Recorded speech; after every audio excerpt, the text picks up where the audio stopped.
Is on. You can mute yourself now. Today we have finished the 14th chapter, so we're going to start the 15th chapter today of the Srimad Bhagavad Gita. So there could be a bit of a question that why Bhagavan is speaking in the chapter 15 without Arjuna having asked any question. Arjuna has not asked any question. Bhagavan is directly going to talk about it, and there are two ways in which this particular thing is being explained by the commentators. Now, it is quite possible, one of the ways in which we look at it like this, that Bhagavan mentioned about the guna trayas, sattva, rajas, tamaha, and he mentioned that you want to go beyond that. Mangcha yo avyavicharena bhakti yogena sevate. Then he mentioned this is the way to do brahmanusandhanam. If you are trying to realize the Ishvara Tattva, then you have to have your mind, your consciousness, your intellect, everything that you have, which are essentially tools for you to reach self understanding, self realization. The mind is not the boss, it's a tool in our hands. Then you would, how many gunas are there? How to go beyond that? We have already discussed it. Now, here, if I do this Ishwar Anusandhana, I will get moksha, I will get liberation. So the question which will come in the minds of the student is what is the nature of this Brahman? And overcoming the three gunas we discussed as introduction to the chapter of 14, we had discussed that because we need to have a clear and accurate understanding of different obstacles and obstructions in our sadhana, we need to have a proper understanding of the gunas. We need to have that because unless we have that, is it being live streamed? Oh, okay. Yeah, it is being okay. So, unless we have an accurate understanding of these gunas, which are going to, in a way, hold us kind of bound up in their clutches, we would not be able to overcome these limitations. And therefore, we discussed about these limitations.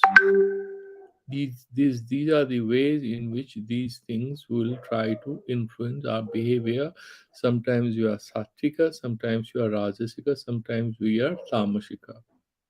And Bhagavan has discussed in great detail how to elevate our consciousness from the tamasika by engaging in rajasika, and how to elevate our consciousness from the rajasika state by engaging in meditation and pranayama. And then that also is not the end point, because again it can create attachment with knowledge, and with that sukha sangena vadhanati.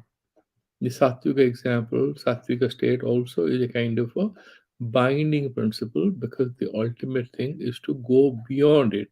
Sattvika is also impermanent. Any state of affairs cannot be permanent. The foundational truth underlying these states of affairs is the one we are trying to understand. Therefore, Bhagavan now is trying to explain to his best student, to his dear student, in chapter 5 about what is the nature of this reality. We already know about the three gunas and their role.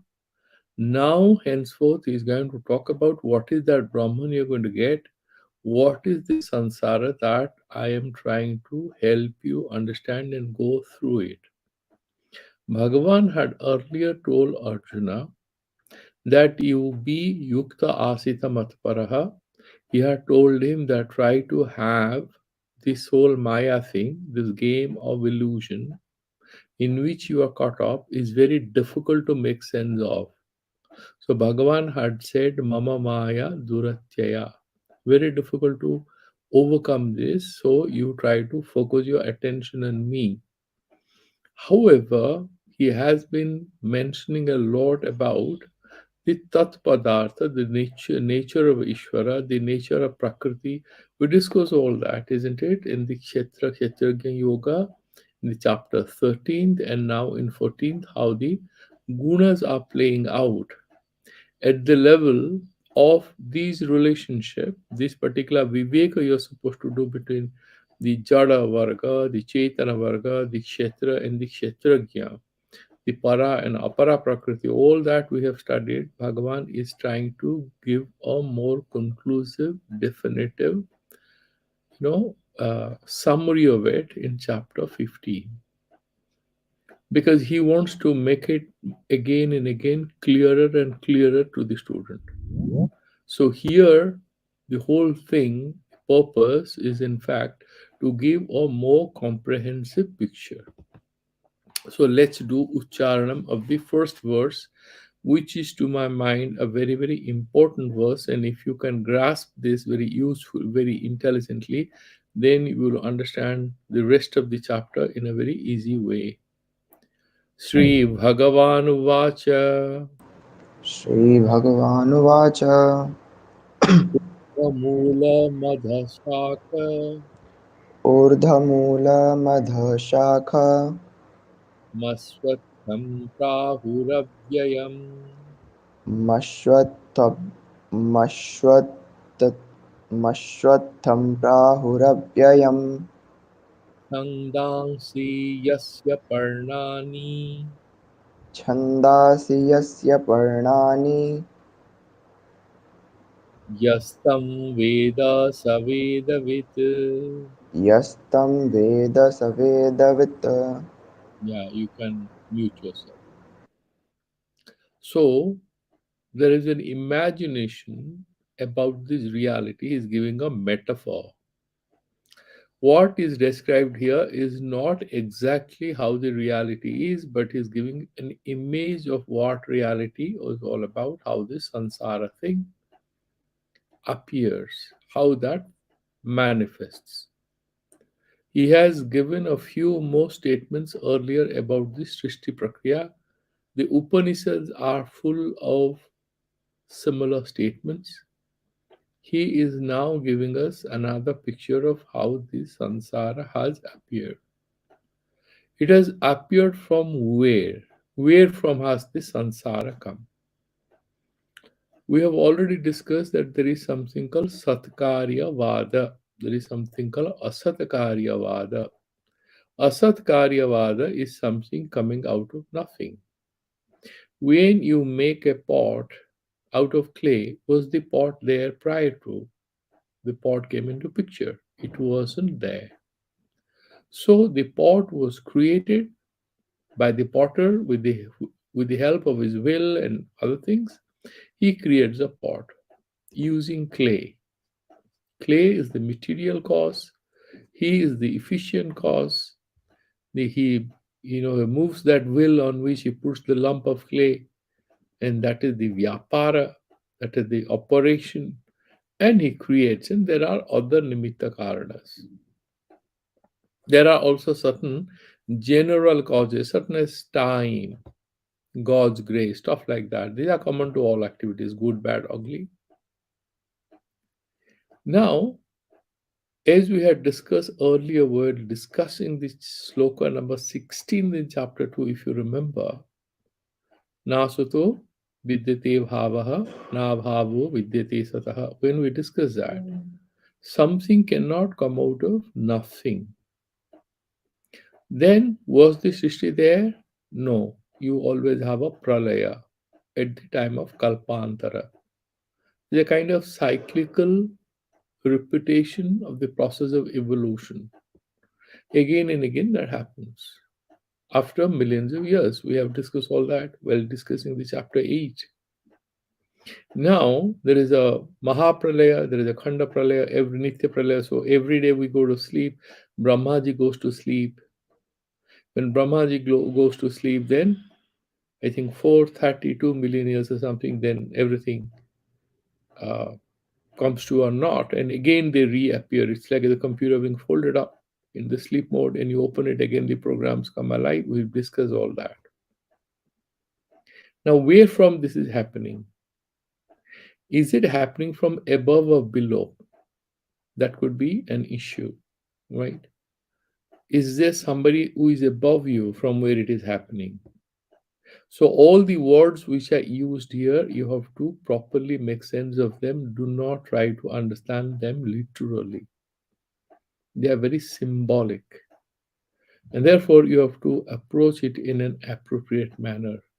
So, what first says, we know that Sadeva Somya Idamagra Asit. It was there. Asadeva Somya Idamagra Asit. Ekameva Advitiyam. It was there. It was there, it appeared. So the Avyakrita, the unmanifest, became manifest. The cause was there, it manifested as its karya, as its effect. That is how we had discussed this. When something is there, it can metamorphose itself and take the appearance of the world or the cosmos or galaxy or anything.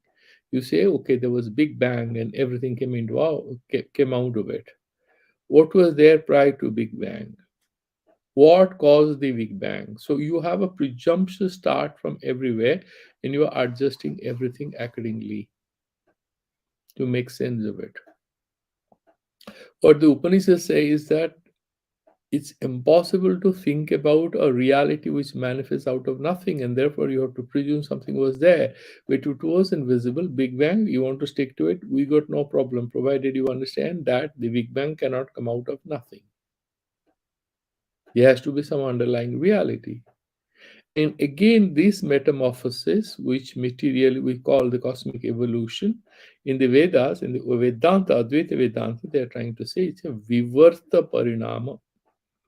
Vivarta is a kind of a projection. When does the rope becomes a snake?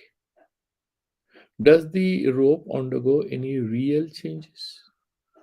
The rope appears as a snake because we are unable to see the rope. There is the secret of moksha or liberation in this particular sentence. If snake is real, you cannot get rid of it. Snake is not real. It looks like a snake. And therefore, when you know it is a rope, the fear of snake goes. The sansara, the whole manifest reality that we see, is a projection of that nameless, formless reality, which you can describe as absolute easiness. Out of that absolute easiness, everything is unfolding and appearing as samsara. And in order to get rid of the samsara, go beyond this, to establish oneself in the absolute truth, what we require is, in fact, accurate, appropriate understanding of what the samsara is made of.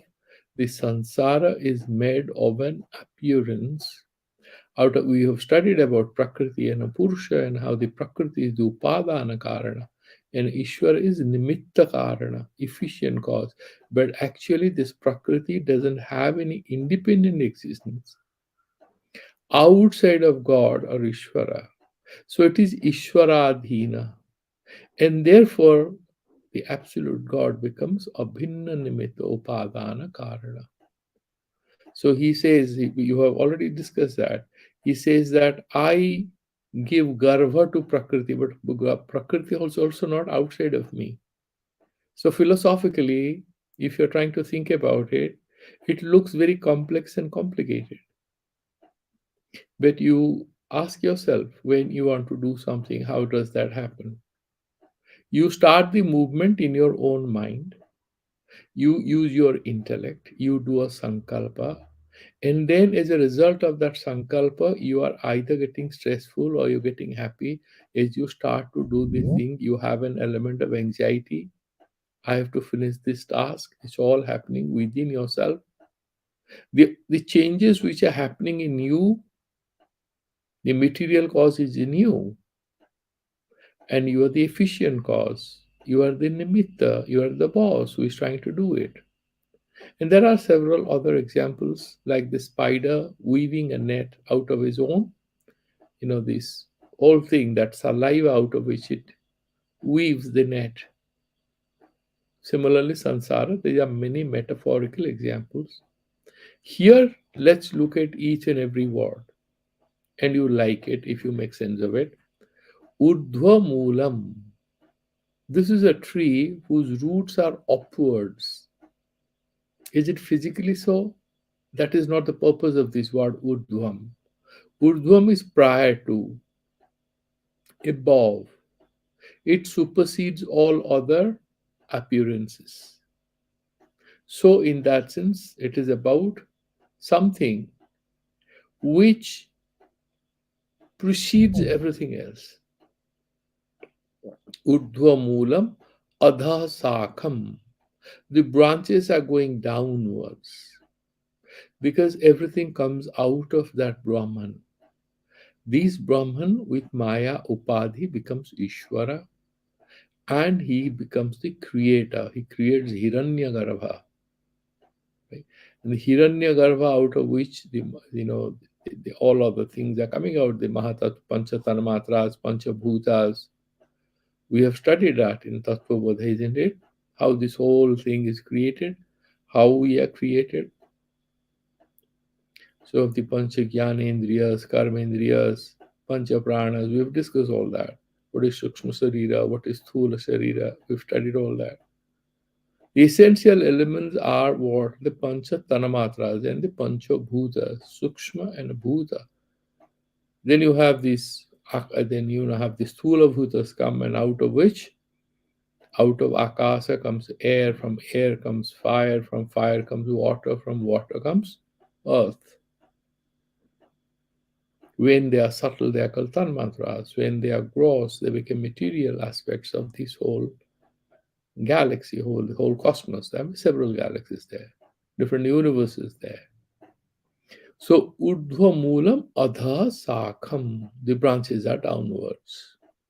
Aswatham, aswatha, people are paid. And why is it called aswatham? We will discuss that, each and every word. In Sanskrit, hyaha means yesterday. Shwaha means tomorrow. Aswatham means the one which doesn't have a tomorrow. Why so? Because essentially they're trying to say that it is very, very impermanent. There's very interesting things in it. Aswathama becomes the Aswatha tree, and he is actually immortal. He's cursed because he did the heinous crime of dominating children of Draupadi when they were asleep. He killed them in sleep. He was Brahmin. So Draupadi permitted Arjuna to set him free, but he was cursed, so he's still around. But he's paying for his sins, and there are so many stories about it in Bhagavatam. And therefore, if you give water to Aswatha tree, how he blesses you and all. It's a very contradictory existence. There is divinity in it, at the same time, the Lord of sin. So this Aswatham Prahu Avyayam. And why this samsara is Avyaya? Because it's Anadi. This whole thing is Anadi, without a beginning. Why are we thinking like this? We have already discussed it, if you remember. That the Prakriti and a Purusha simultaneously have to be considered Anadi. And this Prakriti is Avyaya. Avyakta, it is known as Avyakta. There is Kshara and Akshara, you remember. We have discussed that earlier. Para Prakriti, Apara Prakriti, we have discussed all that. Now, this particular Avyaya, this Sansara, there is no end to it. It's Anadi Ananta until you have Atmajnana. The snake is not going to run away till you realize it's not a snake. The snake is also Avyaya until you understand it's an illusion. So, in that sense, is Avyaya Chandangshi Yasya Parnani. Of these big tree called Sansara Vriksha, which is Anitya, born out of ignorance, Chandangsi. Please understand this word, Chandangsi. What are the chandas? Rik, Yajur, Sama, Atharva, all these are chandas. The Vedas are referred to by the word Chandangsi. Yasya brikshasya parnani santi. The a tree lives by its leaves. If you don't have leaves, what happens to the tree? You've studied about photosynthesis. So it survives because it has leaves. It breathes to the leaves. Similarly, now Yasya Parnani is mentioned because in the Vedas you have different statements. These statements educate us about different karmas that we have to do, different karmas. And when we do these karmas, we get different phalas also. We have papa punya and everything, but the sansara briksha is sustained by these Vedic injunctions. And therefore, they're comparable with leaves. Earlier, if you go back to chapter 4, you remember, is mentioning about the interdependence of the gods, the humans, and the yajnas. You try to help each other. You offer the ritual sacrifices to the gods, and they'll bless you, so you get these kinds of benefits. How without these ritual sacrifices there'll be no fire? Because when you have Parjanya, when you do the sacrifices, then you have, and out of the Parjanya you have Vrishti, then you have, it goes, it becomes Arna, then you eat them, and it becomes blood in you, it becomes Reta in you. You procreate, the whole humanity continues, you help each other. We have studied about it. So all these are happening because of karma. And the science of karma is mentioned in the Vedas. And therefore, the Vedas are comparable with the leaves, with the help of which the sansara vriksha survives. Done. And then what he's saying, Yaha tang Veda Parnani. Yaha is who? Yaha means whosoever, jo koi. Yaha means whosoever. And who is that? This student of Bhagavad Gita, this sadhaka. Right now, we are listening to Bhagavan. Bhagavan is saying, if you do understand, instead of saying this thing, the one who understands, he's pointing at the need for Arjuna to pay attention. And through Arjuna, he's referring to all of us to pay attention to the subject matter of the chapter 15 of the Bhagavad Gita, where he would summarize about how the sansara works out and how do we overcome the illusion of unfreedom.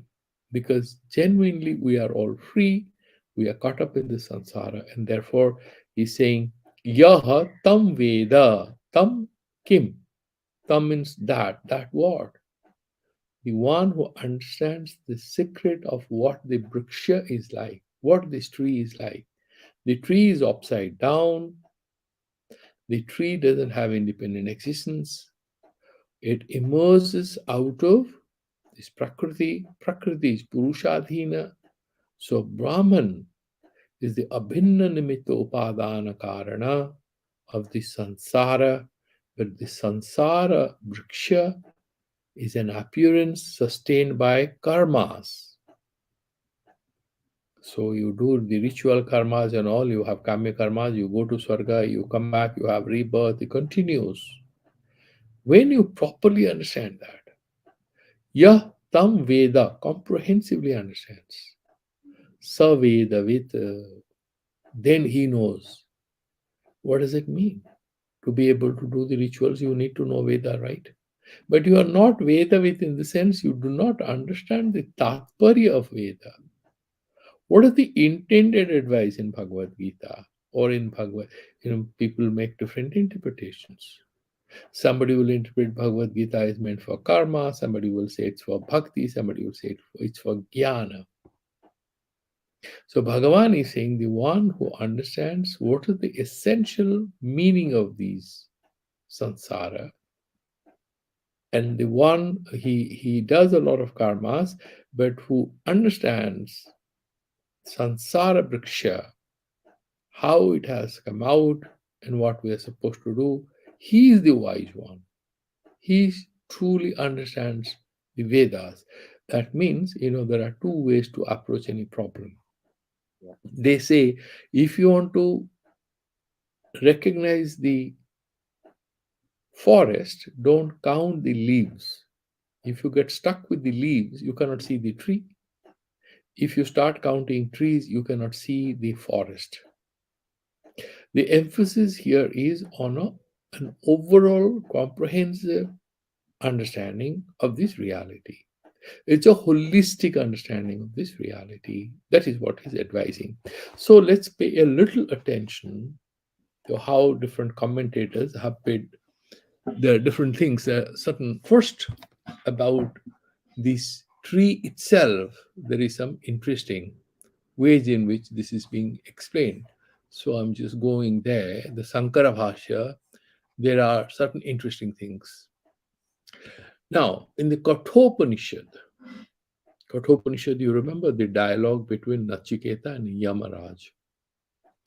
And in that dialogue, this is not for the first time this statement is appearing in Bhagavad Gita. That is the purpose of quoting Kathopanishad by Shankaracharya. What is saying?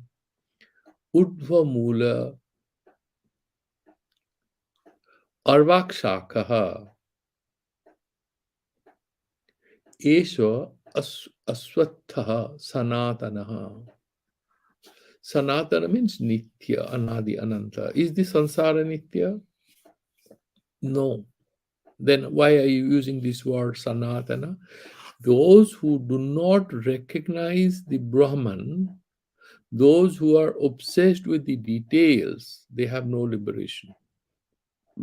This is a Sanatana Briksha for them. Then he's saying this is also there in Puranas. In different Puranas, this is not only in Upanishad. What does the Purana say? Abhyakta Mula Prabhavas Tasyeva Anugroho Sritaha. Abhyakta Mula, Abhyakta is Prakriti, Mula Prakriti. Prabhavaha, born out of this Mula Prakriti. Tasya Eva Anugraha Utsritaha. So it has come out of that. Buddhiskandaha. Now you see Mahatattva. First Prakriti, right? Then you have the Mahatattva, then the Tanmatras. Buddhiskandam. What is Skandam? The trunk of the tree.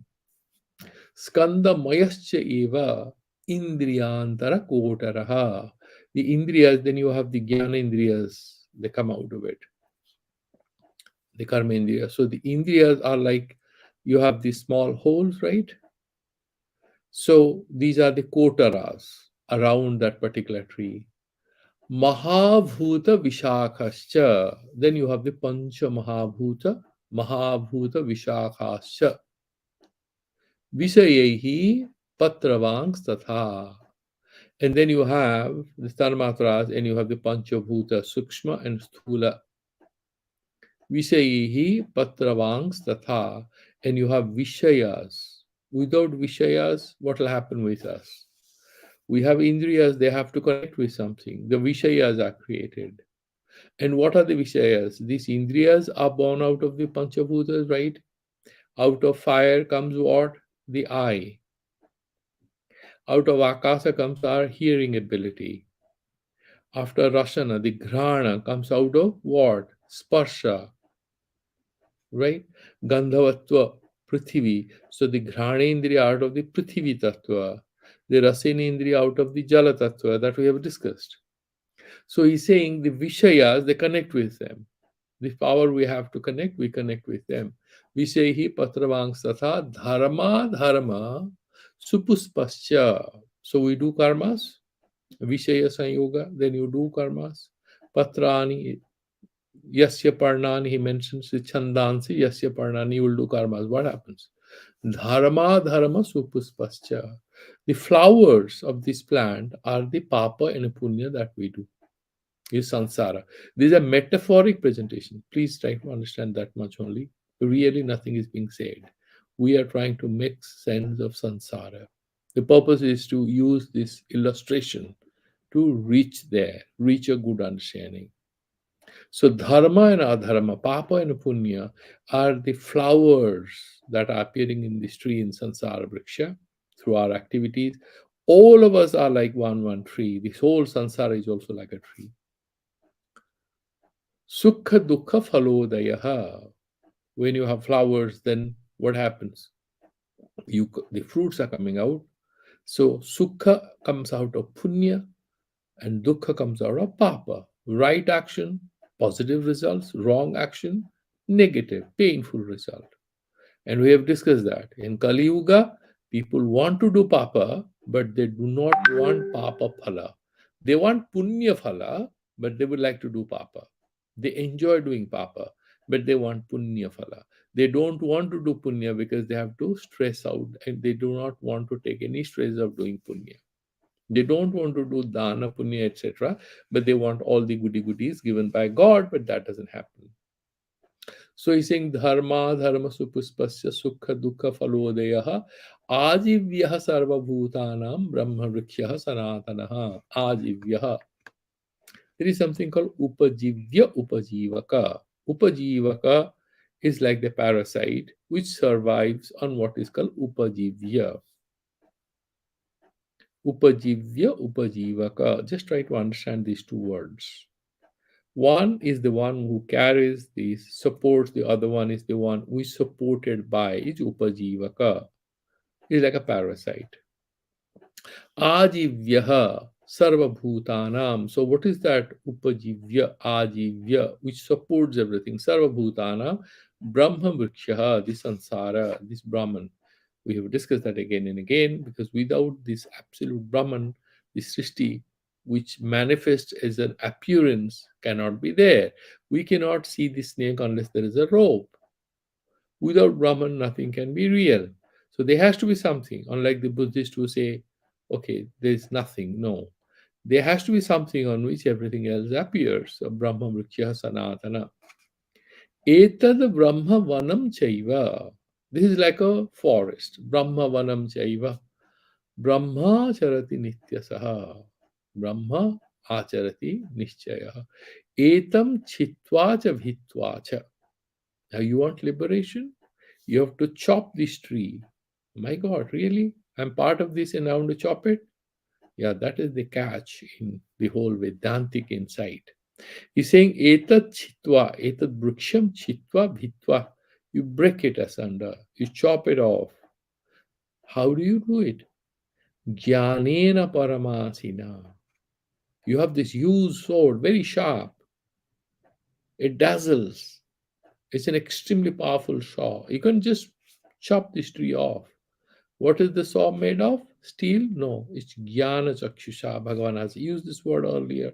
Through powerful insight, through seeing the truth, that it is not a snake. You get rid of the snake. So jnanena parama asina. Asi means sword. Parama asina. Tataha cha atmaratim prapya. You get atmarati. You get that niratisaya ananda. Bhagavan had mentioned that several times earlier. Atmanatmani tushtam. You are contented in the Atma with the help of your Sanskrita mana through Antakarna Suddhi. So tatascha atmaratim prapya. When you get that Atma Sukha, Atmaratim, you establish in the self. Tasmat na avartate punaha. Tasman na vartate punaha. Then there is no avartana. Avartana is return. Tasmat. Then once you are liberated, therefore you shall not be reborn again. So this is what is mentioned. Okay. So asya adha bhavanti so ayam adhasakaha. The branches are downwards. So the urdhva word is in fact referring to the causality of it, the source of it. It's from above in the sense these are sukshma, ati sukshma. Because it is ati sukshma, we cannot see this. Adhasakam sopi syata aswatham. Kshana pradhansinam. It absolutely is not real, but it appears as real. Avyaktam means what? Avyakritam. not visible, not expanding, not manifest. Tadeva Mulam, that is the root. Tasmat Prabhavanam, out of which this is coming out of it. Okay, so we're just hitting the timeline, and we will do that with a bit of, we will pay attention to it with greater detail tomorrow. There is a bit of commentary here, and we will carry it forward. I'll stop it here, and we can do the Shanti Mantras, because there's another class at 6:40. So let's do the Shanti Mantras. We'll carry forward this very, very important shloka. I'm not going to rush through it, because once we understand the first one, the other ones will fall to place very easily. Let's do the Shanti Mantras. Om Purnamadi ॐ नमः पूर्णमिदं पूर्णात् पूर्णमुदच्यते पूर्णस्य पूर्णमादाय पूर्णमेवावशिष्यते ॐ शान्तः शान्तः शान्तः